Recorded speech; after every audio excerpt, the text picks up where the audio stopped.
ఇక మరో 4 రోజులు వానలే వానలంట. నేడు 8 జిల్లాల్లో ఎల్లో అలర్ట్. అరేబియా సముద్రంలో అల్పపీడనం వాయుగుండంగా మారే అవకాశం. హైదరాబాద్ వాతావరణ కేంద్రం వెల్లడి. వర్షాలపై ప్రభుత్వం యంత్రాంగం అప్రమత్తంగా ఉండాలి అంటున్నారు సీఎం రేవంత్.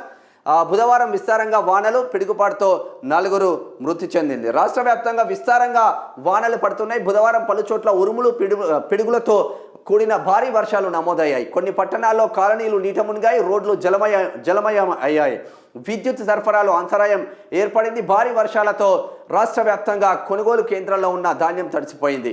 ఈదురు గాలుల దాటికి చెట్లు కూలిపడ్డాయి, ఇండ్ల పైకప్పులు లేచిపోయాయి. మరోవైపు అరేబియా సముద్రంలో గురువారం అల్పపీడనం ఏర్పడే అవకాశం ఉందని, అది ఉత్తర దిక్కులో కదులుతూ క్రమేపీ బలపడి వాయుగుండంగా మారుతుందని హైదరాబాద్ వాతావరణ కేంద్రం తెలిపింది. ఈ ప్రభావంతో మరో 4 రోజుల పాటు రాష్ట్ర వ్యాప్తంగా వానలు పడతాయని హెచ్చరించింది. ఇగో మెదక్ జిల్లా జరాసంగంలో పొంగుతున్న త్యాగాలవరం వాగు. ఇది బాగానే ఉంటుంది, కానీ ఈ వాగు పైన చిన్న బ్రిడ్జ్ కట్టడానికి పాలకులకు చేత కాలేదా?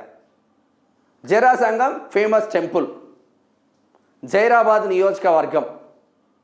ఆ జరాసంగం నుంచి జైరాబాద్ నియోజకవర్గ ఎమ్మెల్యే మాణిక్రావు ఇల్లు 2 కిలోమీటర్లు, 2 కిలోమీటర్లు.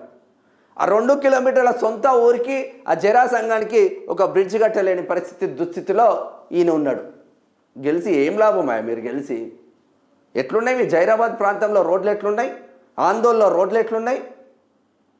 ఎందుకు ఎస్సీ నియోజకవర్గాలు రాష్ట్రంలో డెవలప్మెంట్ కావట్లేదు? ఆలోచించండి ఒకసారి.